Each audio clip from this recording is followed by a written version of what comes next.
So what is up, guys? Nick here, helping you to master your technology. iPhone 12 Pro Max full review. Now this one does come in at $11.99. I picked up the 256 gig model. This is in silver, and this device you can get it starting at $10.99. So this is no cheap phone by no means. It's actually the most premium priced iPhone you can buy. I think the Galaxy Note 20 Ultra is a little more than this though, as is the folding device. So this is not the most you'll pay for a phone out there, but definitely for an iPhone. Now, if you want to know why I went with the silver, it's because I just wanted something different from the marketed colors. In the past couple years, I have been buying the color that's always marketed. So it was with the gold iPhone XS Max, and then I bought the green iPhone 11 Pro Max. But this year I wanted to go something more classic. So I went with silver, and I think it looks fantastic. Some people may disagree, but it's really down to your personal perspective and opinion. In my opinion, this kind of reminds me a little bit on the sides of the original iPhone 10 with those really shiny stainless steel silver edges right there. All right, so when it comes to the body and the build of the 12 Pro Max, this thing weighs 228 grams, so it's a pretty heavy phone by comparison to smaller phones. On its own, if you're used to big phones, this one's not going to be a big problem for you if you're already used to using a big device. 7.4 millimeters thick makes this pretty darn thin for the size of this phone, so it's not super thick whatsoever. It does change the edges to more of a squared design, very similar to what we've seen on the iPhone 5 days, SE days. So if you love that design, but you always wanted in a big size phone, here you go. The iPhone 12 Pro Max has got you covered. Now this also does have IP68 dust and water resistance, and this phone also will feature ceramic shield for better drop protection, but I do assure you that it will still scratch. So get yourself a screen protector if you are picking up 12 Pro Max. Overall, my thoughts on the body and the build quality are, for some reason, Apple always finds a way to make their phones feel even more premium than the last one, even if it's by that much, because that's how much it feels like it's by. But these squared edges do give it a drastically different feel, just because the overall way it feels with squared versus a more curvy edge on the iPhone 11 Pro Max definitely feels a little bit different. I think it gives you a nice grip on the phone, and it doesn't really feel that slippery, especially with the stainless steel edges. They do attract fingerprints, but they do give you this sense of something to hold on to. Okay, so reviewing the display for this phone, the iPhone 12 Pro Max does feature one of the brightest, one of the sharpest displays, 458 ppi. But what Apple has done here is they found a way to take OLED, which is typically very saturated, and tune it to be just a nice balance between not too saturated and very, natural looking. So it's got this pleasant look to it. I mean, you can't really tweak it that much, but you do have True Tone here. You do have dark mode. And this one just has such a massive canvas that you don't really see the notch, or you don't look at the notch that much on this phone. You don't notice it as much, but I still would like to see that go away in the future. So I will zing Apple a little bit on that one. I would like to see that go away if they can find a way to get Face ID within a bezel like this at the bottom, but up at the top. You can see that in terms of zooming, scrolling, there's no 90 hertz or 120 hertz. And I know you probably heard that 1,000 times. It's starting to get annoying, but at the same time, keep in mind, guys, that that is a feature that competitors do offer at similar price points. So it's just something I point out.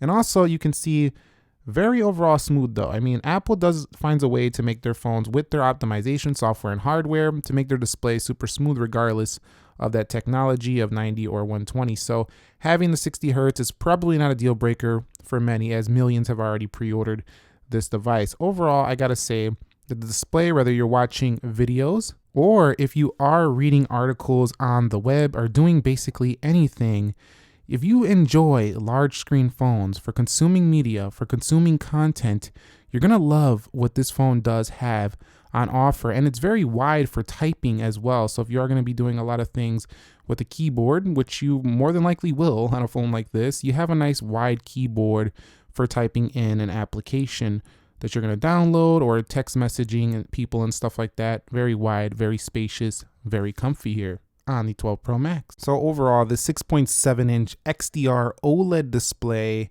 has HDR10 support. It also does have Dolby Vision support. It's a very high-end display. I think there's displays out there that are just as high-end on some other competitors, but whether gaming or whatever you're doing, watching HDR10 content, you're really just gonna love this display, because this is one of the main reasons to get the Max, is to get the Max, the best display Apple does have on offer. So definitely a major thumbs up. You cannot deny the greatness of this display. And one of the best things is it gets super bright at 800 nits, usable nits, meaning that the actual usability of this brightness, if you're in dark in situations, you'll never need it. It's so much to play with, and it gets very dim as well. So it's got a nice range as well on the phone. Some phones you'll slide the brightness slider all the way up and you won't even see it changing really. So now let me move on to the topic of software. So this one did just get an update to the iOS 14.2.1, and 14.3 is coming shortly here for this phone, which is going to add RAW support on this device for the camera, which is going to make it even better.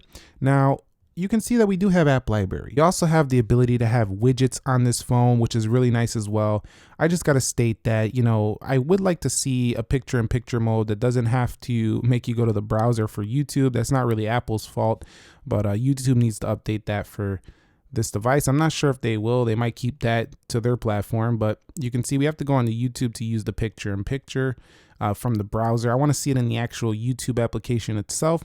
In addition, I want to see some split screen, and I want to see this phone kind of rotate in landscape, at least for the max size phone. It would be useful. So overall, the software just as good as the smaller phones. It's just not really that much different. I want to see more advantage taken of this display on future max phones, but it's a clean software for a large phone. That's basically what I think of it, and that it's going to last a very long time with its updates. Now, when it comes to performance, I'm reviewing this in the sense of the A14 Bionic 5nm, but in the sense of thinking about the A13 as well and how good that CPU was.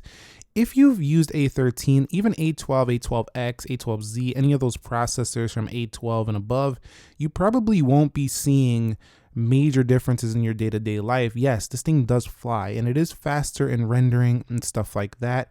But day-to-day, the iPhone has been fast for so long that this is not a feature that, it does look good on paper, and it definitely does convince some users to pick it up just because of that. And for longevity purposes, for keeping this phone updated for the long term, yes, it's a good investment in this processor.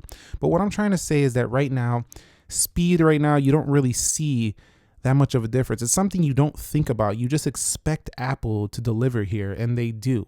They definitely do. It's just something to come to expect with the iPhone. So I found myself, when using the 12 Pro Max, thinking about everything else it offers and not really thinking about much about the A14 chipset, even though in the back of my mind I know I do have the A14 on here. It's just something I didn't think about much. What I did think about much was, as you can see right there, the 6 gigs of RAM. I liked how pretty much everything I opened did not reload after it was already opened. So that was really nice to see that you can just hop between the applications, and you can hop between a lot of them, and you're not going to see a lot of reloading going on for this phone. So that's a major thumbs up. For performance, this is probably the fastest phone in the industry. And let me go ahead now and discuss my experience with the battery life on this phone. So the battery health for this device, of course, at 100%.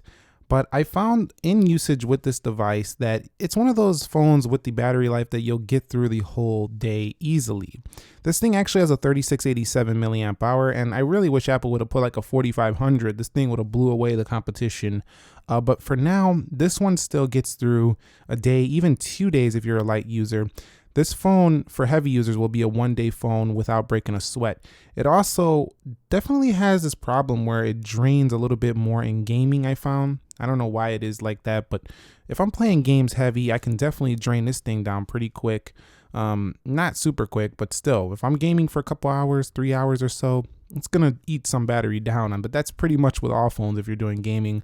Also, when I am gonna be on camera, if I'm doing 4K HDR content, this is one of the biggest drainers of all the iPhone 12s, Pro Max included. So, those circumstances where you're really gonna tax the battery, it will drain some. And 5G as well. When this thing is in the 5G mode, you're definitely gonna see a little bit of a hit versus something like 4G LTE. But at the end of the day, this battery life right here is the best you're gonna find on any iPhone 12. So if that's the reason you're buying an iPhone, is you want better battery life from your prior one, look no further than the 12 Pro Max. It's sitting at the top of the hill right there. And this phone is capable of fast charging, wireless charging, but of course none of that stuff is included in the box, so you will have to buy those accessories separately when buying the iPhone 12 Pro Max if you already don't have them at home. I also want to take a little bit of time to discuss the storage on this phone. The 256 gig is an option you should go with if you're going to be doing a lot of 4K video. If you are going to be doing some 4K, some photography, and you're going to download quite a few apps, but you don't think you're going to be like using it too much, then I think the 128 gig should be fine. If you're going to manage your storage, the 128 gig should be fine as well. But still, any of the options you go with are pretty spacious now. So 128, 256, 512, they're all pretty spacious now. You don't have that pretty low 64 gigs. So I'm pretty happy overall reviewing the storage on this phone. I'm happy Apple went with 128 gigs. And guys, let's talk about the cameras. One of the biggest things that people really look forward to when the next iPhone comes out, and Apple has delivered once again, the ultra wide. You can now zoom further on the 12 Pro Max up to 12x. That's pretty awesome. I mean, Samsung phones zoom way farther than that, but for an iPhone, that's pretty great. But where this phone really shines is the 4K video. You're actually watching this video shot on the iPhone 12 in 4K 30 right now, not HDR, but this one can do HDR, so can the 12. You can also do it in 4K 60 in HDR. You know, this phone's video is mind-blowing. It's super bright. It has really good focus abilities, and its portrait mode also improved over past years. I do want to state that the panoramic mode is also nice, but I want to state about the front-facing camera here. 4K 60 on this phone really makes the video match up very well. If you're vlogging on the front, seeing your front camera angle, like if you're doing a vlog and you switch to the back, they match up very well. So I do love the cameras that were introduced on the 11, and they return here with 4K 60 on the 12. But enough of me talking about these triple 12 megapixel cameras. You see there is a LiDAR sensor as well. I didn't take much advantage of that just yet, but take a look at some of my samples and you can decide for yourself if this is going to be the phone camera for you.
All right, guys, so let's talk about the audio.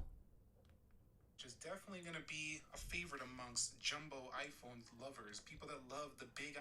So that was the unboxing. Now, the thing is that this phone has a very crispy audio quality, even at that high end. So when it gets to the max volume, this thing's going to be amazing for you. So my impressions right away are that it just has a very nice full sound even at its max volume, and that to me just makes us feel like a very high-end speaker when it comes to the audio performance you get on your stereo sound. So major win here for the iPhone 12 Pro Max. If you pick one up here in terms of that, it's a major win. Now, when it comes to Wi-Fi performance connectivity, I find that things just open up so fast here.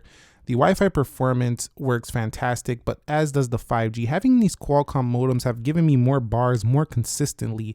I'm holding on to that signal strength better than the past iPhone. So if this is something you're in an area where you don't get the best service, this is definitely an upgrade from the past iPhones. You might have had some issues with that. So definitely, and if you haven't, it's still better. Either way, it's still just a better chip for cellular reception and stuff in this device. So definitely a thumbs up there. The call quality has also been fantastic for 12 Pro Max. I haven't had any dropped calls, and people have said they've heard me just fine. So if you are looking for a good phone for what it is, a phone, not that you're all making calls right now, but if you are, doing FaceTime calls, the speaker performance is good, the call quality is good. There's just not a lot wrong with this device right here. So my conclusion to this video is the iPhone 12 Pro Max worth buying? And my answer is definitely, but it depends on which phone you're coming from. I think if you're coming from the iPhone XS Max or the 8 Plus, this is a great upgrade. I think it's tougher to justify if you just bought an 11 Pro Max to upgrade to this. I probably would just skip this out, wait till next year if you have an 11 Pro Max, unless you absolutely have to be on the latest and greatest, you just love the square sides more, or you have some jump program or some carrier subsidy where you can just easily switch over from the 11 Pro Max, then go for it. But I would say overall, this is just an excellent refinement on the iPhone 11 Pro Max and giving you something a little bit different with the squared edges, but it's definitely going to cost you. But for those people who can appreciate a large phone like the iPhone 12 Pro Max, this one's for you. Anyway, if you guys found this video helpful, entertaining, informing, click the like button for me. Subscribe if you haven't already. Nick here. Be sure to be well and peace. And by the way, this is like the old iPhones. This can actually stand up on its own without doing anything because it is a squared iPhone.